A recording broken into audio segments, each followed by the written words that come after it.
Good morning, friends. Welcome to the online classes. Today we discuss about class 12th, subject biology, chapter number 24, blood circulatory system of human, lecture number 4. हमने इससे पहले अपने जो third lecture में last topic पढ़ा था वह था स्ट्रक्चर ऑफ ह्यूमन हार्ट, जिसमें हमने इंटरनल स्ट्रक्चर और एक्सटर्नल स्ट्रक्चर के बारे में जाना था। तो उससे आगे आज जो हम स्टार्ट कर रहे हैं, हमारा जो नेक्स्ट टॉपिक है वह है वर्किंग ऑफ हार्ट, जिसमें हम heart beat and cardiac cycle को समझेंगे। तो पहले हम बात करते हैं हार्ट बीट की, कि हार्ट बीट होती क्या है। The rhythmic contraction of heart is known as heart beat, कि हमारा जो हार्ट है वह लगातार सिकुड़ना और फैलना, उसमें लगातार चलता रहता है। इसी को हम हार्ट बीट के नाम से जानते हैं। And the stimulation of cardiac muscles originate in the muscles itself, कि जो हार्ट बीट जनरेट करने का संदेश है वह हमारे हार्ट के कार्डिक मसल्स खुद जनरेट करती है। इसलिए हार्ट बीट एक टाइप की मायोजेनिक टाइप का स्ट्रक्चर है। याद रखना आपको कि हार्ट बीट जो है वह मायोजेनिक शब्द कहाँ पे आता है, वर्ड कहाँ पे आता है, जहाँ पे कोई मसल्स या कोई सेल्स खुद किसी चीज़ को डेवलप करे। तो इसमें जो हार्ट बीट है वह ब्रेन से कोई मैसेज नहीं आता, वो क्या होता है कि हमारा हार्ट की जो कार्डिक मसल्स है वह खुद जनरेट करती है, मतलब ओरिजिनेट करती है। The system who conduct quickly the impulse in the heart is called conducting system of heart. Conducting system of heart जो है वह लगातार हमारे हार्ट की इम्पल्स को कंडक्ट करता रहता है। Formation of conducting system is with SAN and AVN and bundle of His and Purkinje fiber together। ये एक इम्पोर्टेंट लाइन है, जरा आपको ध्यान से देखना होगा इसमें, कि हमारी जो हार्ट बीट बनती है उसमें नॉर्मली 4 चीज़ें काम आती है। एक आती है SAN, एक आती है AVN, एक आता है बंडल ऑफ हिस और लास्ट आता है पुरकिंजे फाइबर। क्या होते हैं ये, इन सब के बारे में हम आगे डिस्कस करने वाले हैं। पहले हम बात करते हैं SAN की। SAN को सीनो आर्टरियल नोड कहते हैं। यह एक गांठ के जैसी स्ट्रक्चर है जो कहाँ पे पाई जाती है, एक राइट ऑरिकल जो होता है हमारे हार्ट में, उसके पास सुपीरियर वेना केवा का जो छेद होता है, एपरेचर होता है, उसके पास में पाई जाती है। याद रखना, SAN एक नोड लाइक स्ट्रक्चर, गुंडी के जैसा स्ट्रक्चर है, गांठ जैसा कह सकते हैं इसको हम। पाया कहाँ जाता है, राइट ऑरिकल में, जहाँ पर vena cava, superior vena cava open होती है, वहाँ पे। The necessary impulse of heart originate in this node, कि हमारे हार्ट में जो हार्ट बीट जनरेट होती है वह केवल और केवल इस SAN के कारण होती है। The specific muscle cell of SAN for auto stimulation capability and create active potential by itself, कि हमारे हार्ट बीट को जो कह सकते हैं स्टिमुलेशन मिलता है, हार्ट बीट जनरेट होती है, वो कैपेसिटी केवल और केवल SAN में पाई जाती है। For this active potential autonomous rhythmic contraction takes place in heart. इसके कारण क्या है कि हमारे हार्ट के अंदर ऑटोनोमस टाइप के रिदमिक कॉन्ट्रैक्शन लगातार चलते रहते हैं। मेरे कहने का मतलब यह है कि आपने एक वर्ड सुना होगा, पेस मेकर। पेस मेकर जो है उसको साइंस की लैंग्वेज में SAN ही कहते हैं। और ये SAN क्या है, इसमें ऐसी कैपेसिटी होती है कि हार्ट बीट को जनरेट कर सकता है अपने आप। इसी को कहते हैं ऑटोनोमस टाइप का स्टिमुलेशन डेवलप करने वाली कैपेसिटी किसमें होती है, केवल और केवल SAN में, जिसको हम पेस मेकर के नाम से जानते हैं। This active potential from SAN quickly spread in the wall of both auricle, कि जैसे ही इसके अंदर कोई कह सकते हैं कि एक्टिव पोटेंशियल, एक ऐसी एनर्जी बनती है जो हार्ट बीट बना सकती है, ये SAN जो है उसको बहुत तेज़ी से हार्ट की जो दोनों ऑरिकल्स होते हैं, दोनों ऑरिकल्स की दीवारों में छोड़ देता है। And both auricle contract near together, और जिसके कारण वे दोनों ऑरिकल है वे एक दूसरे के पास सिकुड़ना शुरू कर देते हैं। और जैसे ही कॉन्ट्रैक्शन होता है, उसमें सिकुड़ना शुरू होता है, तो ऑरिकल के अंदर जितना ब्लड भरा हुआ होता है वह ऑरिकल से नीचे की तरफ चला जाता है वेंट्रिकल्स में। और बाद में ये जो एक्टिव पोटेंशियल जिसको हमने इम्पल्स भी कहा था, एसएएन ने बनाई थी, और एसएएन ने छोड़ कहाँ दी थी, ऑरिकल की दीवारों में। और वो एक्टिव पोटेंशियल आगे जाता है एवीएन के पास। एवीएन क्या है?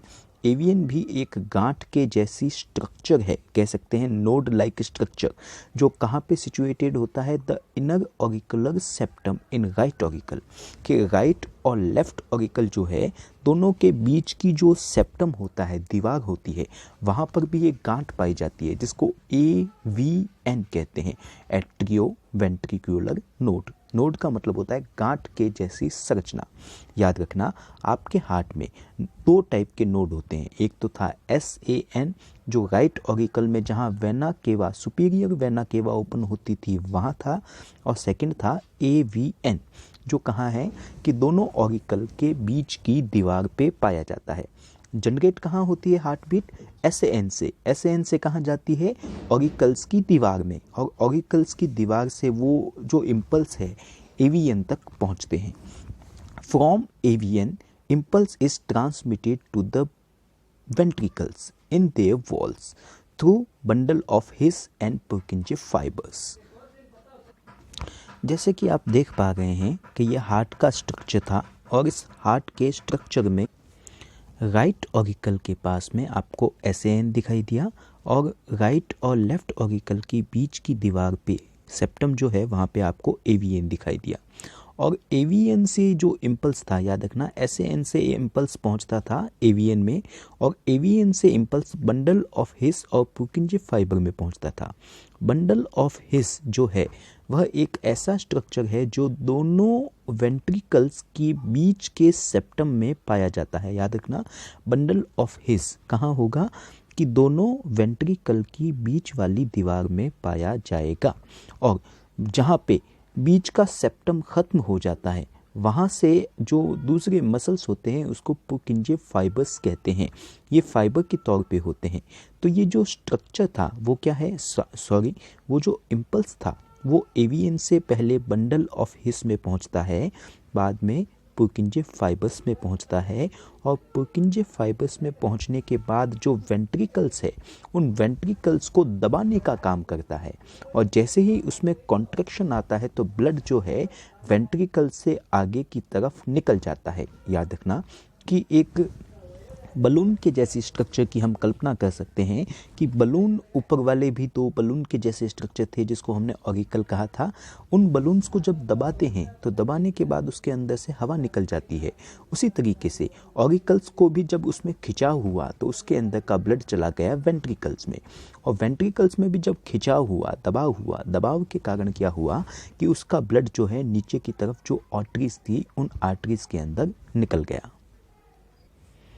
The AVN, the transmit of impulse is slow, so the impulse reaches late in the ventricle। कि AVN से जो इम्पल्स का ट्रांसमिशन है वह बहुत ही धीमे होता है, जिसके कारण क्या है, वेंट्रिकल के अंदर जो कॉन्ट्रैक्शन है वो बहुत धीमी गति से पहुंचता है। मतलब पहले इसमें तो बहुत तेज़ी से हो जाएगा लेकिन इसमें थोड़ा स्लो होगा।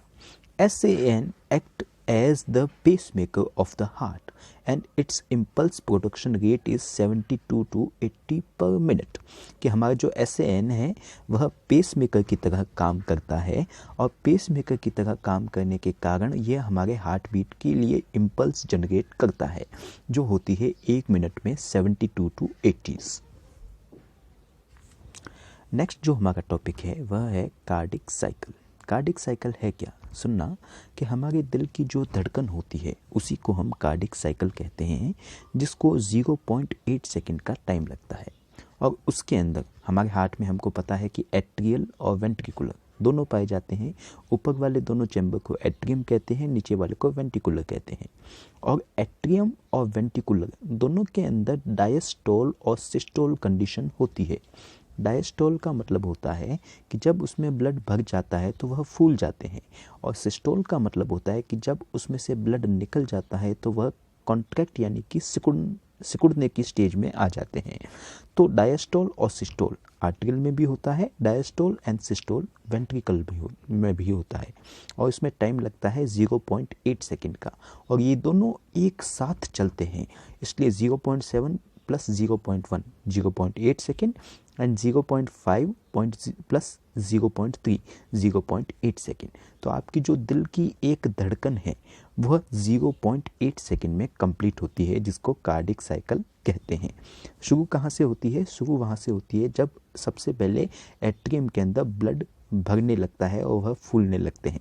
देखते हैं, the starting form of beginning of one heartbeat up to the beginning of the next heartbeat is serial changes in the different part of heart. It is called cardiac cycle, जो मैं भी आपको समझा चुका हूँ। Normal cardiac cycle takes 0.8 second to complete it, and relaxation phase is called diastole and contraction phase is called systole. Systole का मतलब होता है सिकुड़न वाली स्टेज, और रिलैक्सेशन फेज जब फुली हुई स्टेज होती है उसको डायस्टोल कहते हैं। एट्रियल डायस्टोल क्या होता है कि एट्रियल डायस्टोल मतलब ब्लड भरने लगता है, किसमें? एट्रियल में। तो it is the relax stage for about 0.7 second, and in this stage pure blood filled in left auricle and impure blood filled in right auricle, and bicuspid and tricuspid valve are closed. याद रखना कि right auricle का atrial का diastole क्या होता है कि दोनों के अंदर ब्लड भर जाता है। भरने वाली जो कंडीशन होती है वह 0.7 सेकेंड तक चलती है, और अब जब ब्लड एट्रियम में भर चुका है तो भरने के बाद वो नीचे आएगा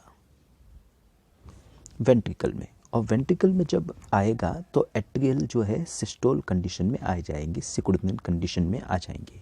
both the auricle contract together as soon and relaxation and this known as atrial systole, कि जैसे थोड़ी देर बाद क्या होता है कि एट्रियम में से ब्लड नीचे आ जाता है और उनकी रिलैक्स कंडीशन ख़त्म हो जाती है, वह सिकुड़न वाली स्टेज में पहुंच जाते हैं, जिसको एट्रियल का सिस्टोल कहते हैं। In this bicuspid and tricuspid valve are open। Atrium और वेंट्रिकुलर के बीच में bicuspid और tricuspid valve होते हैं, वे खुलने लगते हैं, and blood flow into the ventricles. It takes time about 0.1 second, इसमें आपको 0.1 सेकेंड का टाइम लगता है। थर्ड आता है वेंट्रिकुलर डायस्टोल। डायस्टोल जैसे मैं कह चुका हूँ कि एट्रियम से जब ब्लड आ गया नीचे की तरफ वेंट्रिकुलर में तो वह फूल जाते हैं, तो blood filled in the ventricles and bicuspid and tricuspid valve are close. It's take about 0.5 second.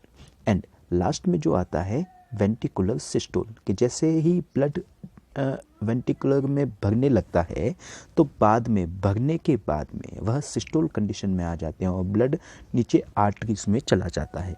Blood flow into arteries and it takes about 0.3 second, और इसमें क्या होता है कि 0.3 सेकेंड का टाइम लगता है। और याद रखना जो वेंट्रिकुलर और आर्टरीज होती है उनके बीच में जो वॉल्व होते हैं वह आधे चांद के जैसे दिखाई देते हैं, जिसको सेमी लूनर वॉल्व कहते हैं। याद रखना, अर्धचंद्राकार कपाट जिसको हम सेमी लूनर वॉल्व कहते हैं, और वॉल्व का काम होता है जो ब्लड जो है उस ब्लड को वापस अपोजिट डायरेक्शन में जाने से रोकना। याद रखना कि हमेशा ब्लड एट्रियल से वेंट्रिकुलर में जाएगा और वेंट्रिकुलर से आर्टरीज में जाएगा। ये कंडीशन लगातार चलती रहती है।